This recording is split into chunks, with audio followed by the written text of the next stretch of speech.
You are listening to Letters from a Father to His Daughter. Jawaharlal Nehru wrote these letters to his daughter Indira when he was jailed by the British during India's freedom struggle. This audio podcast is brought to you by Giribala Joshi. In the previous letter, we learned about the early man. In today's letter, Nehru discusses the prominent theories of his time on the formation of races. Letter 8. How different races were formed. We discussed in our last letter the Neolithic men who used to live chiefly in lake dwellings. We saw that they had made great progress in many ways. They discovered agriculture and knew how to cook and to tame animals for their use. All this was many thousands of years ago, and we do not know much about them, but probably most of the races of men we have in the world today have descended from these Neolithic people. We find now, as you know, white men and yellow men and brown and black.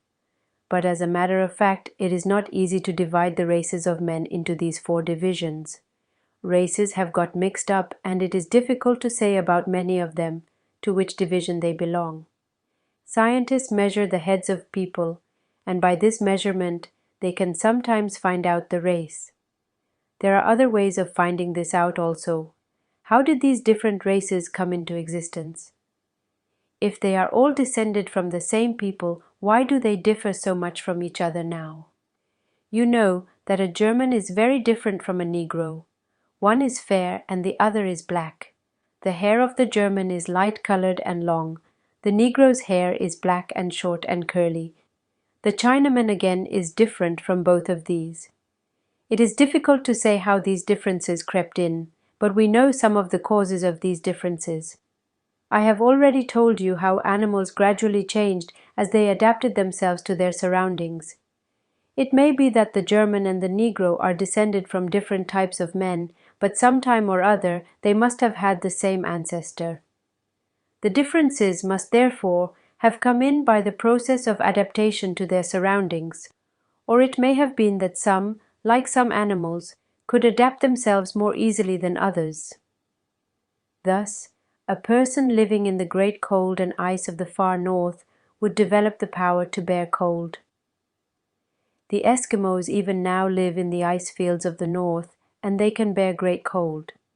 They would probably die if you brought them to warm countries like ours, and as they are cut off from the rest of the world and have to live a hard life, they have not learnt as many things as people in other parts of the world. The people in Africa or living near the equator, where it is very hot, get used to this heat, and the great heat of the sun makes them dark complexion. You know that if you spend much time in the sun, on the seaside or elsewhere, you become tanned or browner and darker than you otherwise are. If after a few weeks of sunbaths you become darker, how much darker would a man be who always has to live in this sun? And if for hundreds of years people live in very hot countries, fathers and their children and their children's children and so on, they will become darker and darker till they become almost black. You have seen the Indian peasant working in his fields in the hot midday sun. He is too poor to have many clothes and has little on. His whole body is exposed to the sun, and all his life is spent in this way. He is bound to get dark. So we find that people's complexions are the result of the climate they live in. They have nothing to do with the worthiness or goodness or beauty of a person. A white person living long in a hot country will get dark unless of course he hides himself from the sun and the heat behind tattis and under fans. You know we are Kashmiris, and more than 200 years ago our ancestors lived in Kashmir. In Kashmir you find everybody, including the peasants and laborers, very fair of complexion. That is because the climate of Kashmir is cold. But these very Kashmiris, when they come down to other parts of India, which are hotter, become darker after some generations. Many of our Kashmiri friends are quite fair, others are quite dark. The longer a Kashmiri family has lived in this part of India, the darker it is likely to be. Climate is thus the chief cause of color and complexion. Of course it may be that some people, even though they may live in a hot country, do not work in the open and are rich enough to live in big houses and take care of themselves and their complexions. A rich family may live like this for generations, and may thus not be affected by the climate very much. But not to work oneself and to live on the work of others is nothing to be proud of.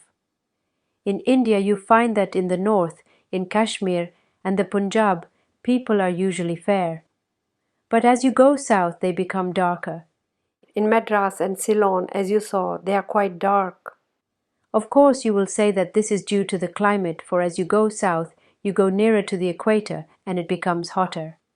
This is quite true and is the principal reason for the difference of color in various parts of India. We shall see, however, later that this difference is partly also due to some difference in the original races which came to India. Many races have come to India in past ages, and although for long they tried to keep apart, they could not help mixing together. It is difficult now to say that a particular Indian belongs entirely to one original race. End of letter 8. In the next episode, we'll explore Nehru's insights on the races and languages of mankind. Don't forget to like, share and subscribe so that Nehru's message of cultivating a scientific mindset can reach even more people. I'm Giribala Joshi and I look forward to joining you again in our next episode. Until then, take care and keep exploring.